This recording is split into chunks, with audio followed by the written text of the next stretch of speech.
السلام علیکم دوستو، کیسے ہو آپ سب؟ میں ہوں عریج اور آپ ہیں اس وقت میرے یوٹیوب چینل عریجن ناولس پہ۔ موسم چینج ہو رہا ہے اور موسم چینج ہونے کے ساتھ ساتھ طبیعتیں بھی خراب ہو رہی ہیں اور میری طبیعت خراب ہو گئی ہے۔ مطلب وہی جو ہوتا ہے نزلہ زکام، وہی سب کچھ۔ اور میرے خیال میں ابھی یہ شدت پکڑے گا، تو جیسا کہ آپ کو پتہ ہے کہ اگر یہ شدت پکڑتا ہے تو پھر تھوڑی زیادہ طبیعت خراب ہو جاتی ہے۔ تو لگ رہی یہیں پہ ختم ہو جائے گا، یہاں پہ ختم نہیں ہوا تو پھر عریج کو نہیں لکھیا جانا۔ تو میں نہیں چاہتی میں اکتوبر میں چھٹی کروں، میں نے ناول ختم کرنا ہے۔ تو ہماری آج 111 ایپیسوڈ ہے، تو چلیے اسٹارٹ کرتے ہیں۔ گپے شپے تو ہم مارتے ہی رہتے ہیں، اس ناول کے بعد انشاءاللہ لائیو آؤں گی، تو آپ لوگ اپنے اپنے سوال تیار کر لو اور کوئی بورنگ قسم کے سوال نہ تیار کرنا، اوکے؟ اسٹارٹ ہماری آج کے ایپیسوڈ جو کہ ہے یار ستمگر، قسط نمبر 111، تحریر عریج شاہ۔ وہ بے یقینی کی کیفیت میں بیٹھی ہوئی تھی۔ یقین ہی نہیں آ رہا تھا کہ اس کے ساتھ کوئی ایسا بھی ہو سکتا ہے۔ وہ شجر کو بہت اچھا انسان سمجھتی تھی۔ وہ اس کے لیے ایک بہت اچھا دوست تھا۔ وہ اس کی مدد کرتا تھا، اس کے کام آتا تھا، لیکن وہ ایسا کر سکتا ہے، اس نے کبھی سوچا بھی نہیں تھا۔ اس نے تو کبھی سوچا ہی نہیں تھا کہ وہ ہر وقت شجر کے ساتھ رہتی تھی۔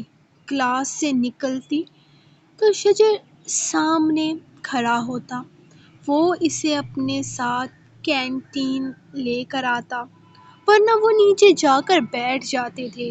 یہاں تک کہ لائبریری میں وہ دونوں اکٹھے جاتے تھے۔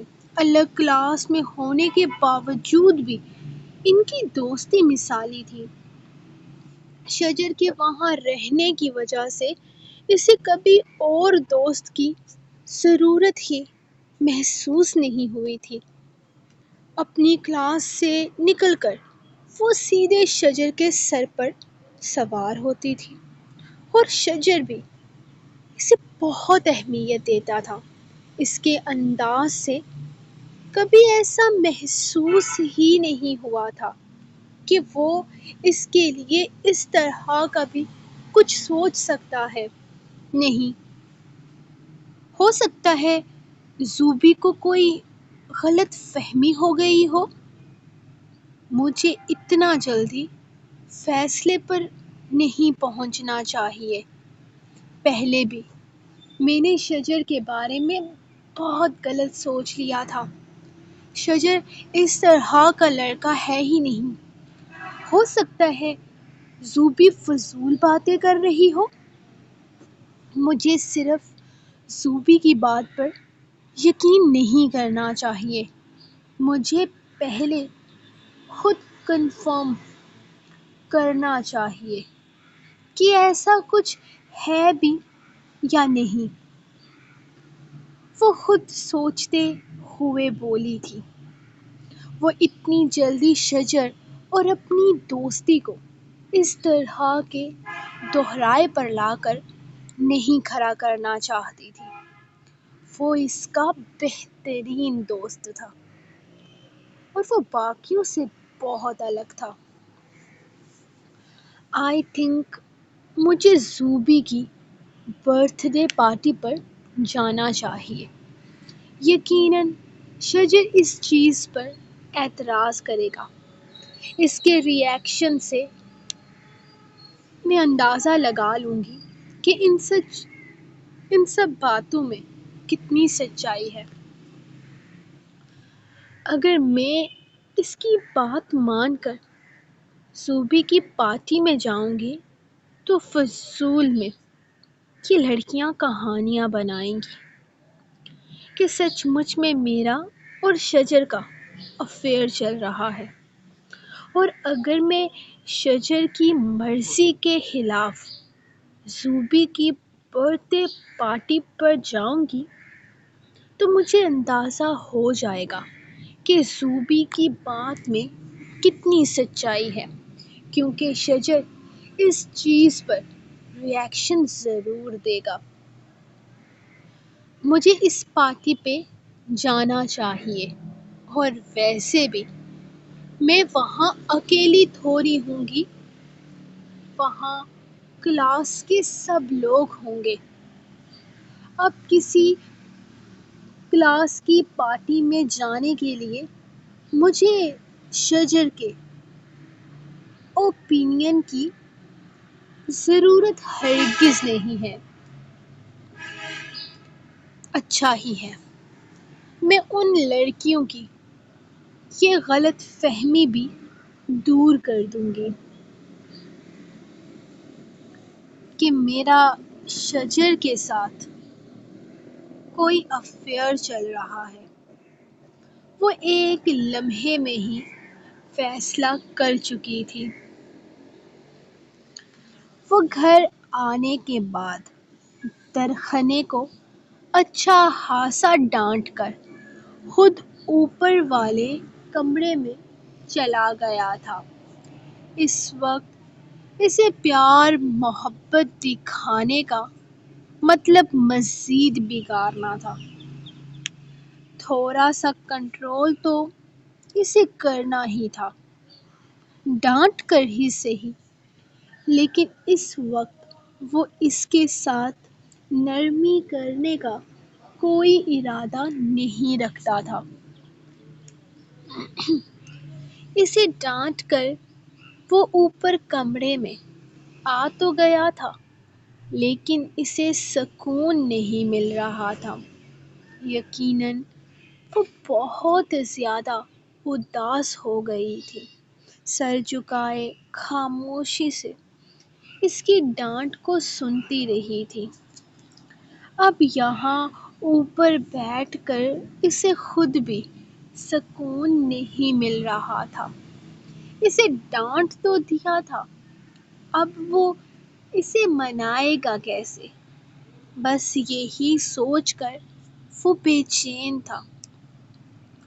جب ازبک نے اسے تھوڑی دیر بعد ہونے والی آن لائن میٹنگ کے بارے میں بتایا، وہ اپنا لیپ ٹاپ وغیرہ آن کرتا اوپر ہی بیٹھ گیا تھا۔ میٹنگ تو تقریباً پونے گھنٹے کی تھی۔ اس کا پونے گھنٹے کے بعد نیچے جانے کا ارادہ تھا، تاکہ درخنے کو ٹھیک سے اپنی غلطی کا احساس ہو سکے۔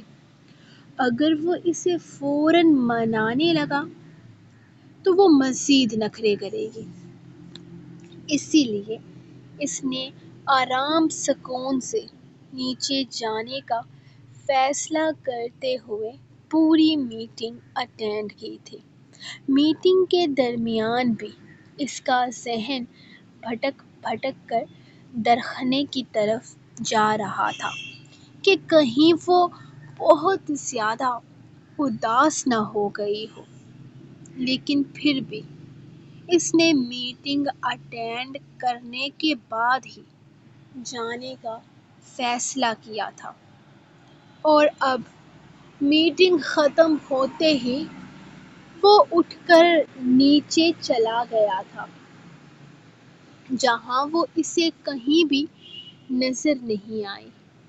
وہ پریشان تھا، پریشان سا تیزی سے بیڈ روم میں آیا تھا، جہاں وہ بیڈ پر خود کو پوری طرح سے کمبل سے کور کیے سامنے ایل سی ڈی پر ٹام اینڈ جیری دیکھنے میں مصروف تھی۔ اس کے ہاتھ میں دودھ کا گلاس تھا، جس میں سے ہر تھوڑی دیر کے بعد وہ چھوٹے چھوٹے سیپ لے رہی تھی۔ اسے دیکھتے ہی منہ پھیر کر ٹی وی دیکھنے لگی۔ وہ مسکرا کر اس کے پاس آیا تھا۔ میرا پیارا بچہ مجھ سے ناراض ہے؟ سوری کرنے پر بھی معافی نہیں ملے گی؟ وہ بے حد محبت سے اس سے بات کرنے کی کوشش کرنے لگا۔ بیبی کو نیند آ رہی ہے، چلو آ جاؤ بیبی، ماما اور بیبی سو جاتے ہیں بنا اچھل کود کیے، بنا کسی کو تنگ کیے۔ ہمارا دماغ تھوڑی خراب ہے جو ہم فضول میں کسی کو پریشان کریں گے۔ ہم خود ایک دوسرے کا خیال رکھیں گے۔ وہ ٹی وی بند کرتے ہوئے دودھ کا گلاس ختم کرتی، گلاس سائڈ ٹیبل پر پٹک کر رکھتی، جلدی سے بیڈ پر لیٹتے ہوئے آنکھیں بند کر گئی تھی، جس کا صاف اشارہ تھا کہ وہ اس سے سخت خفا ہے۔ اور ہم نے ایک نظر گلاس کو دیکھا تھا۔ یہ ناراضگی تو کافی فائدے مند ثابت ہو رہی تھی، لیکن اسے بے چین بھی کر گئی تھی۔ کیا ہوا؟ تم کچھ کہنا چاہتی ہو؟ ارجن کھانا کھاتے ہوئے بار بار اس کی طرف دیکھ رہا تھا، جو کچھ کہتے کہتے چپ ہو جاتی تھی۔ یقیناً اسے کوئی بات کرنی تھی اس سے، لیکن وہ کہہ نہیں پا رہی تھی۔ یقیناً اسے کسی چیز کی اجازت لینی تھی۔ اکثر کسی چیز کی اجازت لیتے ہوئے وہ اسی طرح کرتی تھی۔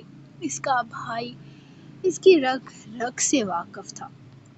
اسے کافی دیر کچھ بھی نہ بولتے پا کر اس نے خود ہی اس سے سوال کر لیا تو علیزے نے نرمی سے ہاں میں سر ہلایا تھا۔ وہ کل میری ایک دوست کی شام 6 بجے برتھ ڈے پارٹی ہے، تو میری ساری یونیورسٹی میں کلاس فیلوز وغیرہ جا رہے ہیں، تو میں چلی جاؤں وہاں پہ؟ میں جلدی واپس آ جاؤں گی۔ پارٹی تقریباً 8 بجے تک ختم ہو جائے گی۔ ڈرائیور لالا میرے ساتھ ہی ہوں گے۔ میں ان کے ساتھ جاؤں گی اور ان کے ساتھ ہی واپس آ جاؤں گی، تو میں چلی جاؤں پلیز؟ وہ اسے دیکھتے ہوئے بول رہی تھی، جو پرسکون انداز میں کھانا کھاتے ہوئے اس کی بات سن رہا تھا۔ کون سی دوست؟ کہیں وہی لڑکیاں تو نہیں جن کے بارے میں زارق کہہ رہا تھا کہ وہ ٹھیک نہیں ہیں، بدنام قسم کی لڑکیاں ہیں، نشے وغیرہ کرتے پکڑی گئی؟ ارجن کا دھیان اچانک ہی ان لڑکیوں کی طرف چلا گیا تھا۔ زارق نے کچھ دن پہلے ہی اسے یہاں گھر آ کر یہ بات بتائی تھی کہ اس کی کلاس میں کچھ لڑکیاں ہیں جو اس کے ساتھ دوستی کرنے کی کوشش کر رہی ہیں، لیکن وہ لڑکیاں ٹھیک قسم کی نہیں ہیں۔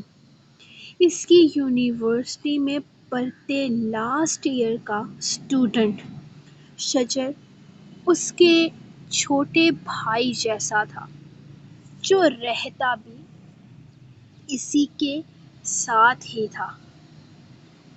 اس کے بارے میں ارجن کافی بہتر طریقے سے جانتا بھی تھا، اور اسی کی دی ہوئی انفارمیشن کے مطابق جب اس نے علیزے سے پوچھا تو علیزے نے اسے فوراً بتا دیا تھا کہ سچ میں اس کی کلاس میں ایسی لڑکیاں ہیں۔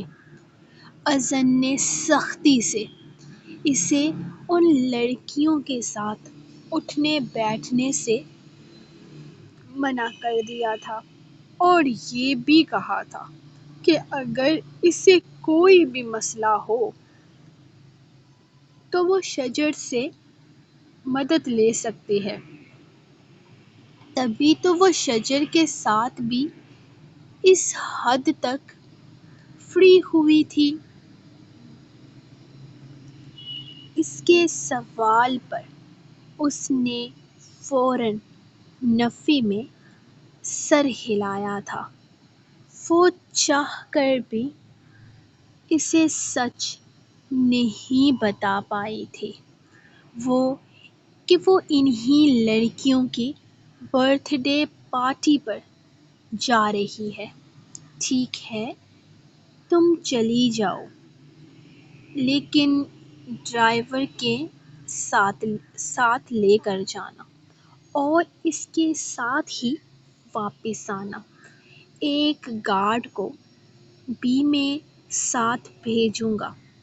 وہ تمہاری پارٹی میں تمہیں کسی طرح سے تنگ نہیں کرے گا، لیکن حفاظت کے لیے کسی نہ کسی کا ساتھ ہونا ضروری ہے۔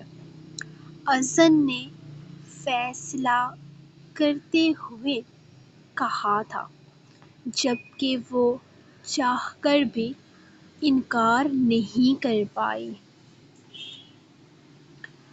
اس کی آنکھ کھلی تو درخنے کو اس نے بیڈ پر نہیں پایا تھا۔ وہ جلدی سے اٹھتے ہوئے باہر نکلا۔ آج سنڈے تھا، اس نے کہیں نہیں جانا تھا۔ ارادہ درخنے کے ساتھ وقت گزارنے کا تھا۔ کل اسے ڈانٹ کر وہ اچھا خاصا ناراض کر چکا تھا۔ وہ فریش ہو کر سیڑھیاں اترتا نیچے آنے لگا تھا تو وہ آرام سکون سے اسے بریک فاسٹ ٹیبل پر بیٹھی کچھ کھاتی نظر آئی تھی۔ اس نے قریب آ کر دیکھا تو ملازمہ شاید اسے فروٹس وغیرہ کاٹ کے دیے تھے۔ انہی کو منہ بنا کر کھاتے ہوئے وہ اداس سی بیٹھی تھی۔ صاحب جی، آپ نے کل جو ڈانٹ پلائی تھی نا، اس کا کچھ فائدہ ہوا ہے؟ میڈم نے کھانے پینے میں احتیاط شروع کر دی ہے۔ وہ سکون سے کھانا کھا رہی ہیں بنا کسی بھی طرح کی مستی کیے۔ آج تو ماشاء اللہ سے بالکل بھی کوئی موج مستی نہیں کی۔ تھوڑی دیر پہلے آ کر نیچے بیٹھی تو کہنے لگی، ناشتہ دو۔ میں نے بریڈ پر جام لگا کر دیا تو تھوڑا سا کھایا۔ پھر میں نے پوچھا، فروٹس لے کر آؤں؟ تو ہاں میں سر ہلایا۔ میں نے فروٹ کے چھوٹے چھوٹے پیسز کاٹ کر دیے ہیں جو آرام سے بیٹھ کر کھا رہے ہیں۔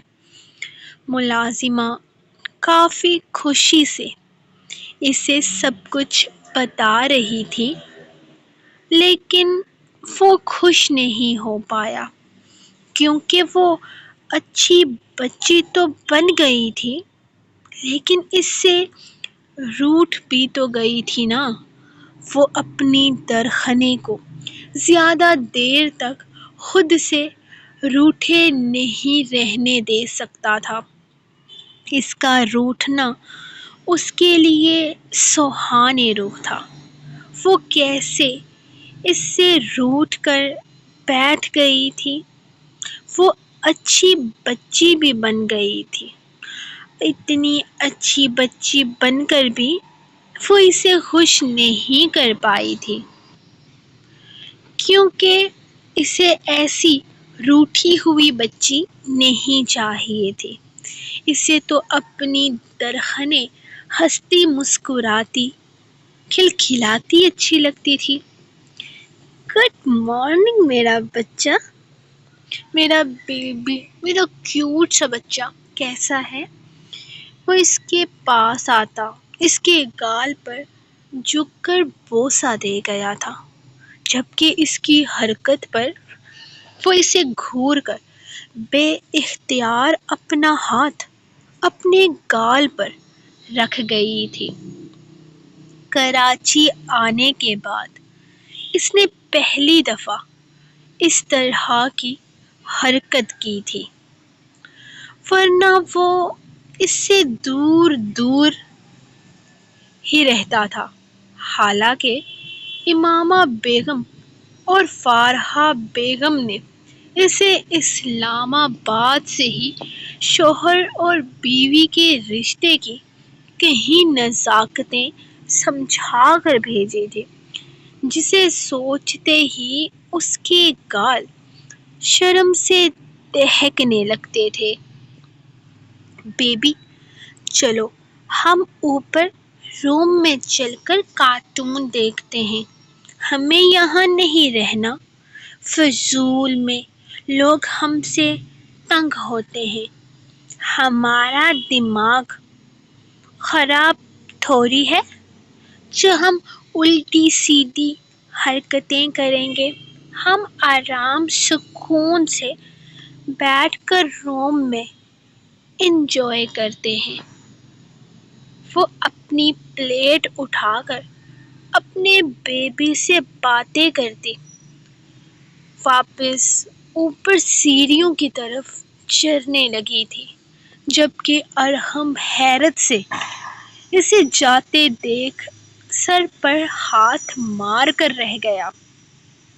درخنے کو ڈانٹ کر اس نے غلطی نہیں کی تھی، اس نے بہت بڑا گناہ کر دیا تھا، جس کا احساس اسے اب ہو رہا تھا، جب وہ اس سے پکی والی ناراض ہو گئی تھی، اور اسے تو منانا بھی نہیں آتا تھا۔ رائق نیند میں انگڑائی لیتے ہوئے اپنے بیڈ پر موجود دوسرے وجود کو ہاتھ مار کر تلاش کرنے لگا، لیکن احساس ہوا کہ کمرے میں کوئی دوسرا وجود موجود تو ہے، لیکن اس کی پہنچ سے تھوڑا دور ہے۔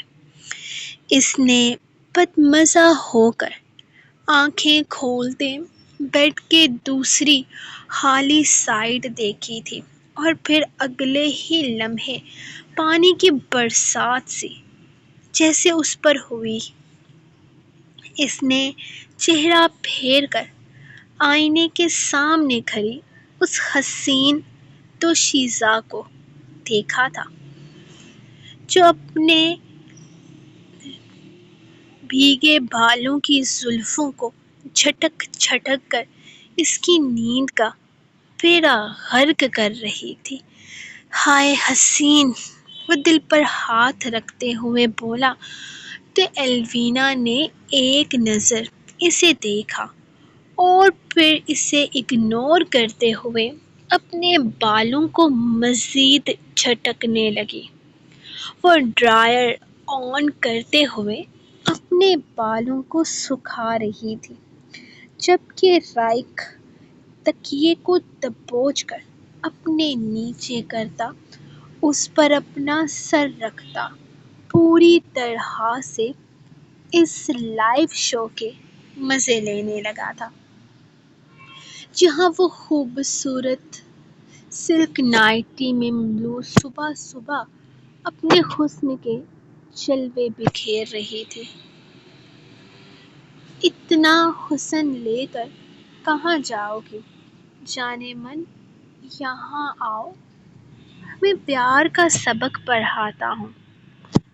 وہ اس کی پہنچ سے دور تھے، اسی لیے تو رائے کے ہاتھ پھیلا کر قریب بلانے پر بھی وہ اس تک نہیں آ سکا۔ اتنا حسن لے کر نیچے جاؤں گی اور آپ سے سبق میں رات کو پڑھ چکی ہوں۔ اتنا کافی ہے، اب اٹھ کر فریش ہوں، مجھے بھوک لگی ہے۔ آپ کے رومانس سے میرا پیٹ تو ہرگز نہیں بھر سکتا، اسی لیے نیچے جا کر اپنی بھوک کا کوئی انتظام کرنے جا رہی ہوں۔ وہ اسے دیکھتے ہوئے کہتی ڈرائر کو ایک طرف رکھتی اپنے سر پر دوپٹہ سلجھاتے ہوئے نیچے جانے لگی، جبکہ اس کا احتیاط سے دوپٹہ سر پر رکھنے پر خود کو کور کرنا رائے کو ایک دفعہ پھر سے اس سے محبت کرنے پر مجبور کر گیا تھا۔ وہ جلدی سے اٹھ کر فریش ہونے چلا گیا، کیونکہ اس کا ارادہ نیچے جا کر اپنی بیوی کے ساتھ ناشتہ کرنے کا تھا۔ وہ بار بار اس کے کندھے پر اپنا کندھا ٹچ کرتے ہوئے اس کی پلیٹ میں کھانا رکھ رہا تھا۔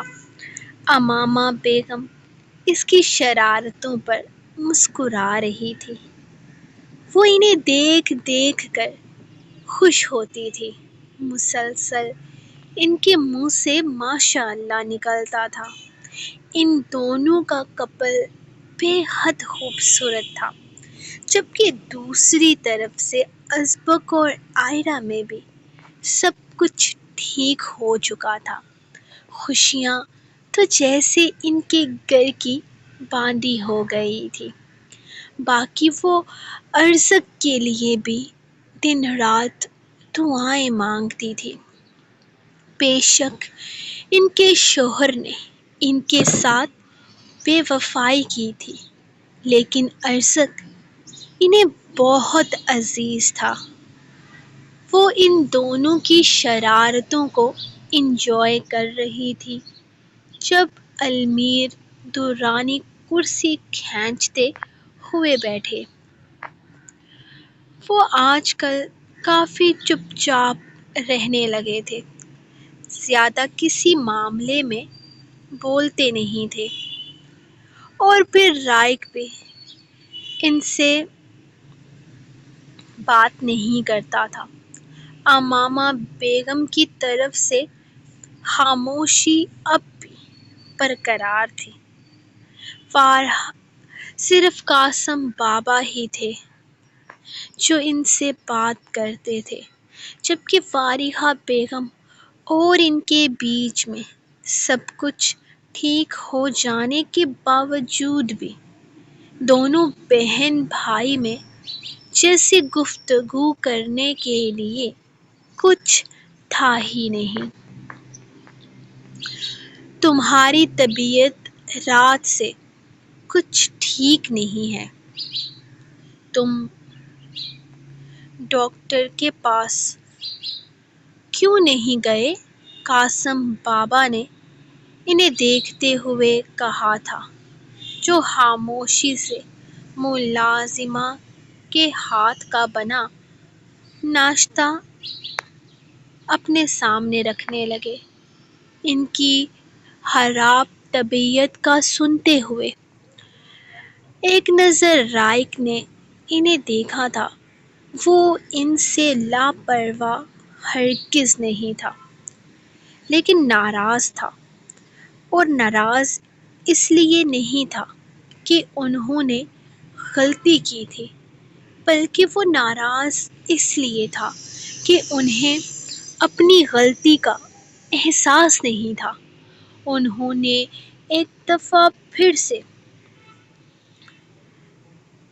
ایک دفعہ بھی امامہ بیگم سے اپنے کیے کی معافی نہیں مانگی تھی۔ ان سے رشتہ ہونے کے باوجود انہوں نے ایک غیر عورت سے تعلق جوڑا تھا، اس سے شادی کی تھی، اس کے ساتھ رشتہ بنایا تھا۔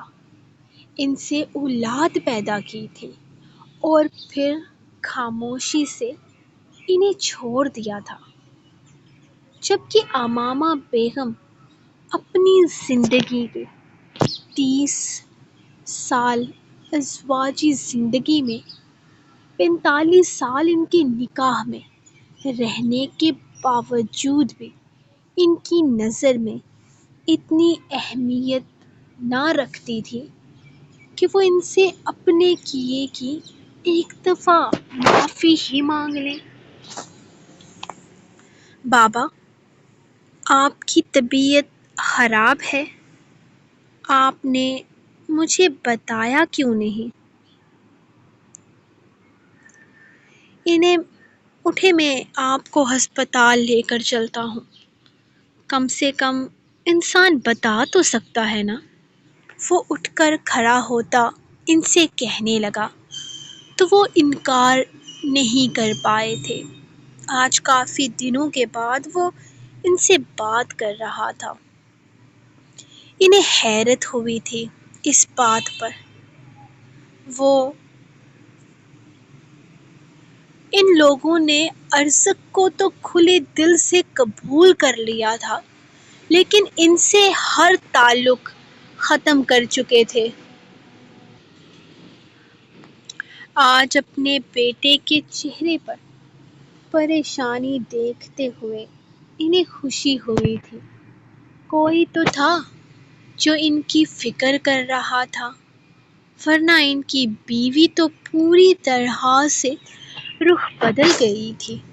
تقریباً 4 مہینے ہونے کو آئے تھے، وہ ان سے ہر طرح کا تعلق ختم کیے بیٹھی تھی، کبھی مخاطب تک نہ کیا تھا انہیں دیکھ کر ان کے قریب سے گزر جاتی تھی، کبھی ان کے پاس رک کر ان کی طبیعت تک نہ پوچھی تھی۔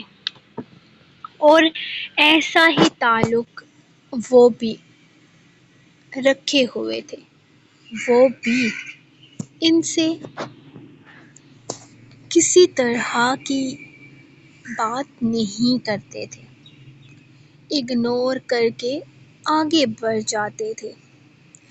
اگر ان کی بیوی اتنی انا پرست تھی تو وہ کیوں اس کے سامنے جھکتے؟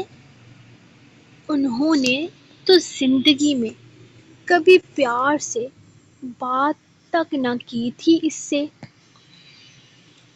لیکن اتنے سالوں کے بعد اب احساس ہو رہا تھا کہ انہوں نے جوانی میں ایک محبت کرنے والی بیوی کو ڈیگریڈ کیا تھا، بلکہ اپنے بڑھاپے کے سہارے کو کیا تھا۔ نہیں سر، کوئی طریقہ نہیں ہے۔ آپ اپنی بیٹی سے نہیں مل سکتے، تب تک تو ہرگز نہیں جب تک وہ اس بلڈنگ میں ہے۔ ہمارے کچھ اپنے بھی لوگ شامل ہیں ان آرمی والوں کے ساتھ، لیکن آپ کی بیٹی تک تب تک رسائی ممکن نہیں ہے جب تک وہ اس بلڈنگ میں ہے۔ ہمارے پاس کوئی بڑی وجہ ہونی چاہیے، مانے یا نہ مانے، یہ زارق نامی آدمی جس کا وہ فلیٹ ہے کہیں نہ کہیں آرمی والوں کے ساتھ لنکڈ ہے، ورنہ اتنی ٹائٹ سیکیورٹی انہیں ہرگز نہیں دی جاتی۔ اور یہ ارزق، شجر اور تبریز نامی 3 لڑکوں کے ساتھ وہاں اس فلیٹ میں تقریباً 2.5 سال سے رہ رہے ہیں۔ اور سر، میرے سننے میں آیا ہے کہ یہ جو زارق نامی بندہ ہے نا، اس کا کوئی نہ کوئی کنیکشن مختار قریشی کے ساتھ بھی ہے۔ کیونکہ مختار قریشی پچھلے 3-4 مہینوں سے اس کے بارے میں انفارمیشن لینے کی کوشش کر رہا ہے، کراچی سے، اسلام آباد سے بھی۔ کیا مختار قریشی اس بندے کے بارے میں انفارمیشن لے رہا ہے؟ لیکن کیوں؟ مختار قریشی کا اس کے ساتھ کیا تعلق ہے؟ برلاس خان نے پریشانی سے پوچھا تھا۔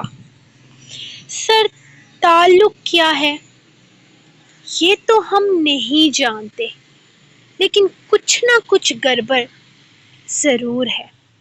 مختار قریشی تقریباً 4-5 مہینوں سے کافی ڈاؤن جا رہا ہے۔ وہ اپنے کچھ ثبوت لیک ہونے کی وجہ سے کافی سرخیوں میں آ گیا تھا۔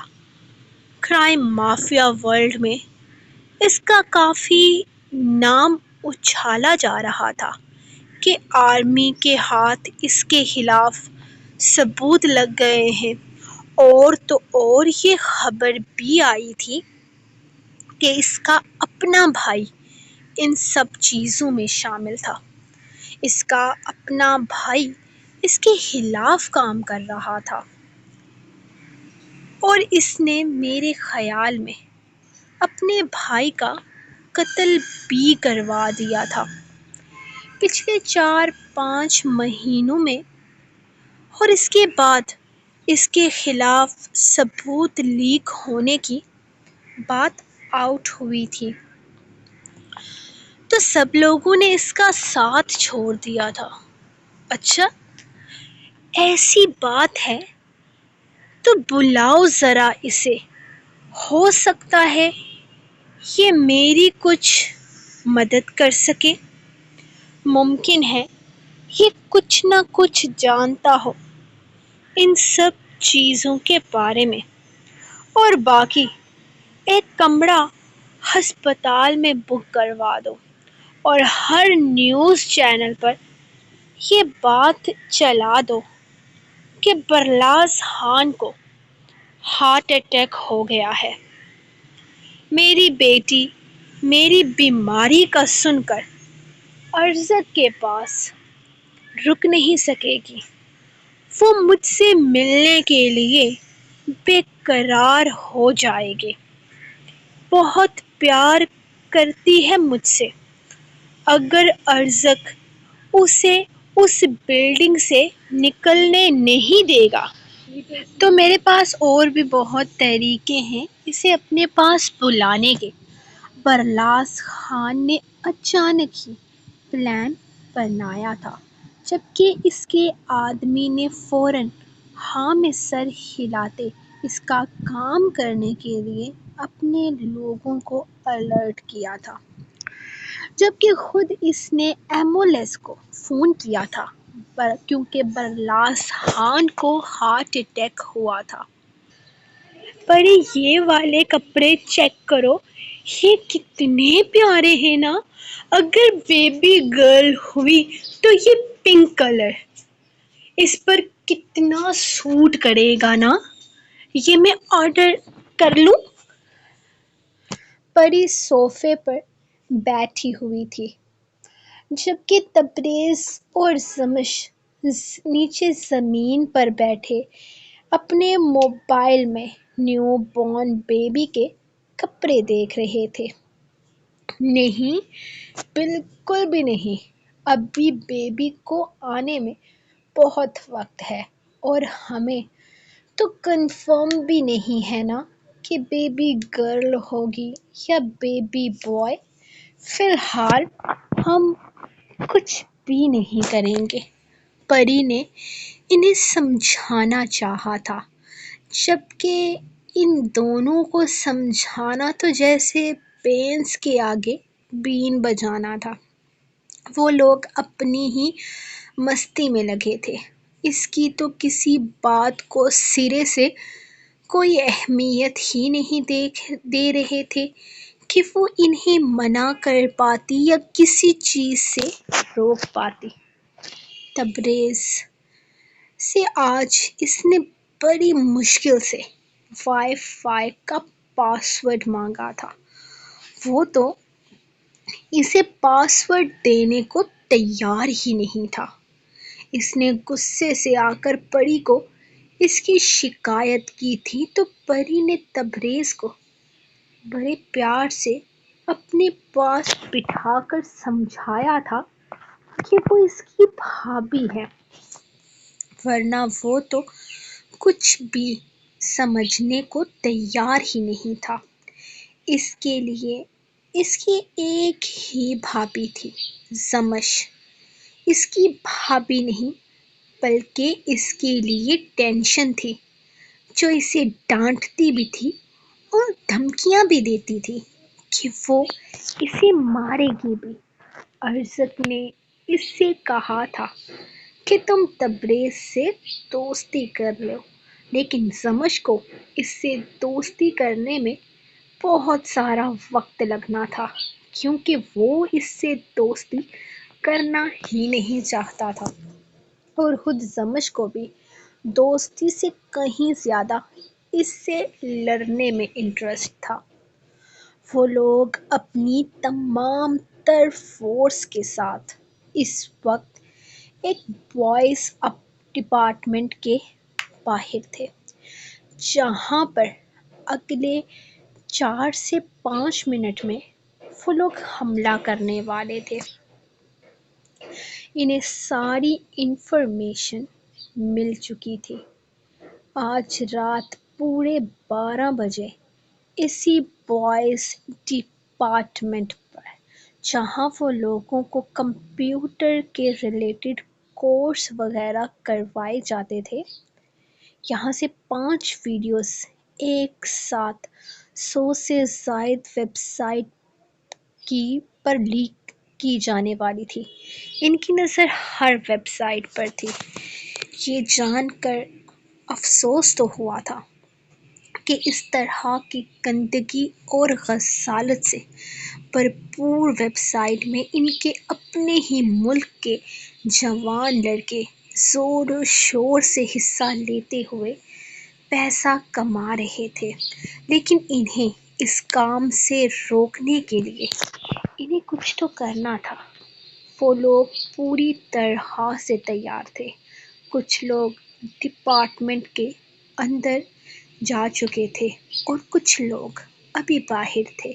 یہاں ہائی قسم کے نیٹ کا استعمال کیا گیا تھا، لیکن 12 بجے سے پہلے وہ ہر طرح کا نیٹ بند کر چکے تھے تاکہ کسی کی بیٹی کی عزت پامال نہ ہو۔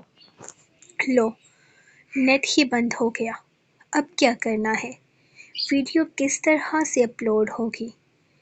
12 بجے سے پہلے ہم نے ویڈیو کو ہر طرف لیک کرنا ہے۔ ایک لڑکا ابھی بول ہی رہا تھا جب اسے محسوس ہوا کہ ان کے علاوہ بھی اپارٹمنٹ میں کوئی موجود ہے۔ مجھے لگتا ہے یہاں پر کوئی ہے، اس نے کہتے ہوئے اٹھنا چاہا ہی تھا کہ ان پر حملہ ہو گیا۔ ان کے سر پر بندوق رکھتے ہوئے وہ سب لوگ ایک ہی لمحے میں قید کر چکے تھے انہیں۔ ان میں سے کچھ لوگوں نے بھاگنے کی کوشش کی، لیکن اپارٹمنٹ کے دور دور تک نفری پھیلی ہوئی تھی۔ ان میں سے کوئی ایک لڑکا بھی اپنی جان بچا کر وہاں سے بھاگ نہیں پایا تھا اور ان سب لوگوں کو پکڑنے میں کامیاب ہو گئے تھے۔ اب ان کی آنے والی زندگی شاید جیل میں ہی گزرنے والی تھی۔ رائٹ کو افسوس ہو رہا تھا۔ ان سب لڑکوں کی عمر تقریباً 20 سے 25 کے بیچ تھی۔ یقیناً یہ کام کرنے کے لیے ان لوگوں کی خاص ٹیم تیار کی گئی تھی۔ جس میں زیادہ تر یہی ینگ بوائز تھے۔ یقیناً یہ لوگ کمپیوٹر کے کاموں میں ماہر تھے، لیکن افسوس اس کام میں وہ اپنے ملک کے لیے بہتری سوچنے کے بجائے اپنے ہی ملک کی عزت کو اپنے ہاتھوں سے روند رہے تھے۔ ان لوگوں کا کام کالج، یونیورسٹی میں لڑکیوں سے دوستی کرنا تھا اور پھر انہیں کسی روم میں لے جا کر نشے کی حالت میں ان کی ویڈیوز بنانا تھا، اور پھر جب یہ لوگ ویڈیوز وائرل کرتے تھے تب اپنے چہرے بلر کر دیتے تھے۔ ان لوگوں کا کالج، یونیورسٹی میں لڑکیوں سے دوستی کرنا اور پھر کسی روم میں لے جا کر وہاں نشے کی حالت میں ان کی ویڈیو بنانا تھا، اور پھر یہ لوگ ویڈیو وائرل کرتے تھے۔ ویڈیو وائرل تب اپنے چہرے بلر کر دیتے تھے یا ویڈیوز اس انداز میں بناتے تھے کہ ان کا چہرہ ویڈیو میں نظر ہی نہ آئے، اور کچھ لوگوں کی سوچ یہ تھی کہ ویڈیو لیک کرنے سے لڑکوں کو کوئی فائدہ نہیں ہوتا۔ انہیں اندازہ بھی نہیں تھا یہ ایک ویڈیو دوسرے ملکوں میں لاکھوں کے حساب سے بکتی تھی اور ایسے لڑکوں کو مالا مال کر دیتی تھی۔ لیکن اب اس کام میں زیادہ پیسہ آتا دیکھ بڑے بڑے مافیا لوگ بھی اس چیز میں شامل ہو چکے تھے۔ اب ان لوگوں کو اسپیشل اس کام کے لیے ٹریننگ دی جاتی تھی، پھر یہ کام کروا کر ویڈیوز بنائی جاتی تھی۔ لڑکوں کو تھوڑی سی اماؤنٹ دے کر ایکسائٹ کرنے کے بعد یہ لوگ بہت بڑے پیمانے پر ان ویڈیوز کو ریلیز کرتے تھے اور ان ویڈیوز سے لاکھوں کماتے تھے۔ یہ ایک بہت بڑا گینگ تھا جو پکڑا گیا تھا، لیکن ارزق اور زارق جانتے تھے یہ کہانی یہیں پر ختم نہیں ہوگی۔ یہ تو صرف کراچی کا حال تھا، پاکستان تو بہت بڑا ملک تھا جہاں سے وہ لوگ یہ گندگی مٹانے کی اپنی سی کوشش کر رہے تھے۔ لیکن ان سب میں قصور ان لڑکوں کا نہیں تھا، ان لڑکیوں کا بھی تھا جو بوائے فرینڈز بناتے، موبائل پر چیٹ کرتے، خود کو ایک لڑکے کے لیے ننگا کر دیتی تھی کہ وہ انہیں ہی نہیں بلکہ ان کے پورے خاندان کی عزت کو پامال کرنے میں صرف چند روپے لیتا تھا۔ جتنی تیزی سے ان کی محبت کے نام پر یہ ہوس پرستی شروع ہوتی تھی، اتنی ہی تیزی سے یہ کاروبار چل نکلتا تھا۔ اگر لڑکیاں خود اپنی عزت لٹوانے کو تیار ہو جائیں تو پھر ایسے لوگ ویڈیوز بنا کر پیسے کیوں نہ کمائیں؟ یہ ان لوگوں کی سوچ تھی، اور یہ تو ہمارے معاشرے کا المیہ ہے کہ ہر معاملے میں غلط صرف لڑکی ہے، تو پھر لڑکی خود اس غلط کام میں اپنا حصہ کیوں نہ ڈالے؟ اندر سے رونے کی آوازیں آ رہی تھیں۔ ان لڑکوں کو بہت برے طریقے سے مارا پیٹا جا رہا تھا۔ یہ زیادہ تر لڑکے کسی نہ کسی غریب خاندان سے اٹھ کر آئے تھے۔ کچھ لوگ ہائی کورسز کرنے کے بعد نوکری نہ ملنے کی وجہ سے اس طرح کے کاموں میں شامل ہو چکے تھے۔ کچھ لوگ غربت سے تنگ آ کر یہ کام شروع کر چکے تھے، اور یہ سب کچھ شروع کیسے ہوا تھا؟ کام کی تلاش میں بیٹھے یہ بے روزگار نوجوان اس طرف کیسے آئے تھے؟ اشتہارات کی وجہ سے۔ آج کل آن لائن کام جن کے لیے جگہ جگہ واٹس ایپ، انسٹاگرام، ٹک ٹاک، فیس بک گروپس، پیجز، یوٹیوب، اس طرح کی کئی بڑی ویب سائٹ پر فری کام سکھانے والی ویب سائٹ، پہلے پیسے بعد میں کام کی گارنٹی والی ویب سائٹ ہم لوگوں کو کام سکھائیں گے، آپ اس پر پیسے کمائیں گے والی ویب سائٹ اصل میں نوجوان نسل کو تباہی کی طرف لے جا رہی ہیں۔ ہمارے واٹس ایپ گروپ میں شامل ہو جائیں۔ اکثر لڑکیوں کو ملنے والا یہ کمنٹ اصل میں انہیں کسی گروپ میں نہیں بلکہ ان کے پرسنل ڈیٹا کو اس طرح کی ویب سائٹس پر لے کر جاتا ہے جس سے وہ انجان اپنی زندگی کو انجوائے کر رہی ہیں۔ ان لوگوں کو پتہ بھی نہیں چلتا کہ کب واٹس ایپ کے ذریعے ان کا پرسنل ڈیٹا ہیک کر لیا جاتا ہے اور پھر ایسی ویب سائٹ پر خاموشی سے ان کی عزت سے پیسے بنائے جاتے ہیں۔ اکثر آن لائن ورکنگ جابس میں اس طرح کے کیسز سامنے آتے ہیں۔ آن لائن کام سکھانے والی یہ ویب سائٹ انہیں اس طرح کے کام سکھائے جاتے ہیں۔ جو لوگ بے روزگاری سے تنگ آ رہے ہیں وہ مجبور ہو کر انہی کاموں میں لگ جاتے ہیں۔ آج کل کی لڑکیوں کو ہی نہیں بلکہ لڑکوں کو بھی اس طرح کی چیزوں کو اگنور کرتے ہوئے ان سب چیزوں سے محتاط رہنا ہوگا، تبھی یہ لوگ اپنا آپ بچا پائیں گے۔ لیکن یہ چیز انہیں سمجھائے کون؟ یہ لوگ آنکھوں دیکھی مکھی نگل رہے ہیں، اپنے آس پاس ہوتے واقعات کو سن کر بھی اگنور کر رہے ہیں کہ ضروری نہیں کہ ہر انسان کے ساتھ ایسا ہو یا ہر چیز غلط ہو۔ صرف پیسے کے حصول کے لیے آن لائن بزنس جوائن کرنا یا پھر پیار کی تلاش میں لڑکیوں کا اس طرح سے خود کو بے آبرو کرنا خود تباہی کی طرف لے جانا تھا، جو آج کل ایک عام سی بات تھی۔ پھر ایسے لوگوں کا انجام یہی تھا۔ لڑکیاں یا تو خودکشی کر کے مر جاتی تھی یا پھر ان کے والدین سر اٹھا کر چلنے کے قابل نہیں رہتے تھے اور لڑکا ساری زندگی اپنے والدین کا سہارا بننے کی بجائے جیل میں چکی پیستا تھا۔ لیکن افسوس کی بات یہ ہے کہ یہ سب کچھ سمجھنے کے باوجود بھی ان لوگوں کی تعداد میں اضافہ ہو رہا تھا، کمی نہیں۔ ان کی اتنی چمڑی ادھیرنا کہ سب کے منہ سے برلاس خان کا نام نکلے۔ ارزق نے سامنے کھڑے آفیسر کو کہا، یار بہت مارا پیٹا ہے لیکن کسی ایک نے بھی برلاس خان کا نام نہیں لیا۔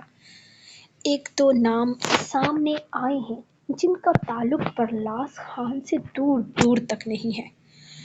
اگر ہمیں وہ ویڈیو یا وہ سی سی ٹی وی فوٹیج مل جاتی نا جس میں برلاس خان نے ویڈیو لیک کرنے کی بات کی تھی تو ابھی ہم شک کی بنا پر اسے گرفتار کر سکتے تھے، لیکن اس نے وہ ویڈیو ہی سرے سے مٹوا دی ہے۔ بہت چالاک ہے یہ آدمی۔ چلو وہ چالاک ہے تو ہم کیا کسی سے کم ہیں؟ دیکھتے ہیں اس کی چالاکی کہاں تک اس کے کام آتی ہے۔ تم ان کا ٹھیک سے علاج کرواؤ۔ وہ آفیسر کے کندھے پر ہاتھ مارتے ہوئے باہر نکلا تھا، جہاں ٹی وی پر چلنے والی خبر نے سامنے ٹی وی نے اسے ایک اور خبر سنائی تھی۔ سامنے برلاس خان کو ایمبولینس میں شفٹ کرتے ہوئے ہسپتال شفٹ کیا جا رہا تھا۔ اسے ہارٹ اٹیک آیا تھا اور حالت کافی نازک بتائی جا رہی تھی، جبکہ نازک بھی نہیں، ڈاکٹر تو اسے موت کے قریب کہہ رہے تھے۔ وہ حیرت سے اسے دیکھ رہا تھا جب اس نے جلدی جلدی اپنے موبائل پر نمبر ملاتے ہوئے گھر فون کیا تھا۔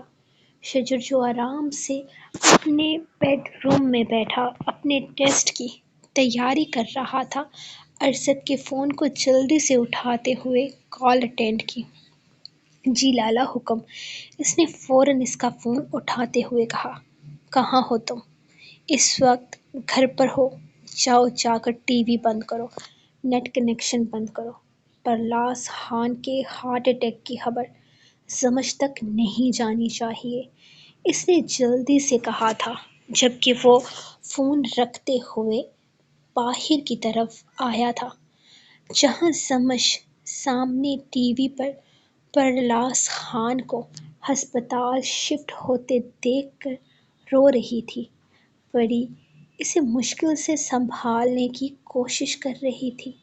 لالا، سب کچھ گڑبڑ ہو گیا، بھابھی کو پتہ چل گیا ہے، وہ ٹی وی پر یہی خبر دیکھ رہی ہیں، ہر چینل پر اسی خبر کو ہائی لائٹ کیا جا رہا ہے۔ وہ ریموٹ اٹھا کر ٹی وی چینلز چینج کرتے ہوئے بولا، جبکہ ارزق تیزی سے وہاں سے نکلتے گھر کی طرف آیا تھا۔ تقریباً 5 منٹ میں اس نے گھر پہنچ جانا تھا۔ سمش میری جان، تم ریلیکس ہو جاؤ، تمہارے بابا کو کچھ نہیں ہوگا، وہ بالکل ٹھیک ہوں گے۔ تم ان ٹی وی والوں پر یقین نہ کرو، تمہیں تو پتہ ہے نا، یہ ٹی وی والے ہر چیز کو بڑھا چڑھا کر بتاتے ہیں۔ انشاءاللہ وہ ٹھیک ہوں گے۔ وہ گھر کے اندر داخل ہوا تو سمش کو بری طرح روتے پایا تھا۔ اس کے اندر آتے ہی وہ بھاگ کر اس کے سینے سے آ لگی تھی، اس کا لرزتا وجود اپنی باہوں میں لیتے ارزق نے غصے سے آنکھیں میچی تھی۔ پرلاس خان کا تیر سیدھا نشانے پر لگا تھا۔ ارزق، میرے بابا کو ہارٹ اٹیک ہوا ہے، وہ ہسپتال میں ہیں، وہ ٹی وی میں بہت عجیب باتیں بتا رہے ہیں۔ ارزق، میرے بابا کو کچھ ہوگا نہیں، وہ ٹھیک ہو جائیں گے نا، مجھے میرے بابا کے پاس جانا ہے، آپ مجھے میرے بابا کے پاس لے چلو۔ وہ روتے ہوئے اس سے الگ ہوتی منت بھرے لہجے میں بولی، جبکہ ارزق کو سمجھ نہیں آ رہا تھا کہ وہ اسے کس طرح سے منع کرے، وہ کیسے پرلاس خان کا راز اس پر فاش کرے۔ سمش، ریلیکس، کچھ نہیں ہوگا، تمہارے بابا وہ بالکل ٹھیک ہے، یہ ٹی وی والے بات کو بہت بڑھا چڑھا کر بتاتے ہیں، تم ریلیکس ہو جاؤ۔ ریلیکس کیسے ہو جاؤں ریلیکس؟ ارزق، میرے بابا ہسپتال میں ہیں، وہ موت کے منہ میں ہیں، پلیز آپ سمجھنے کی کوشش نہیں کر رہے، ان کی حالت بہت خراب ہے، دیکھیں وہ لوگ بتا رہے ہیں۔ وہ روتے ہوئے اسے سمجھانے کی کوشش کر رہی تھی، جبکہ ارزق اسے بتا نہیں پا رہا تھا کہ یہ سب کچھ سازش ہے، اس کا مائنڈ گیم ہے۔ وہ پھر سے اپنی بیٹی کے ساتھ دماغ کے ساتھ کھیل رہا ہے۔ وہ جانتا ہے سمش اس سے محبت کرتی ہے، وہ خود آسانی سے سمش تک نہیں پہنچ سکتا تھا، اسی لیے اس نے سمش کے دماغ کے ساتھ کھیلنا شروع کر دیا تھا۔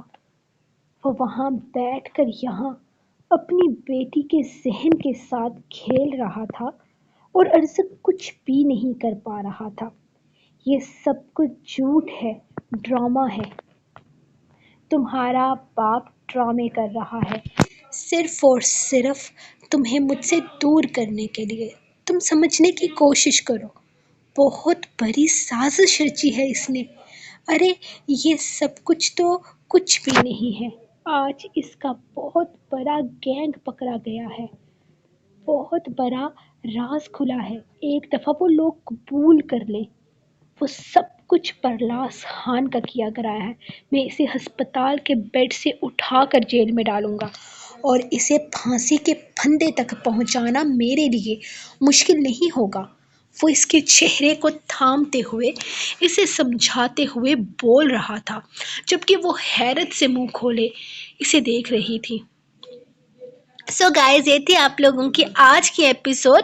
ڈاکو صاحب کو آج میں نے کمیونٹی پر بلکہ کل سے روکا ہوا ہے، جا کر پڑھو تاکہ میں فیصلہ کر سکوں کو اس کو لانا ہے یا شاویر شاہ کو لانا ہے۔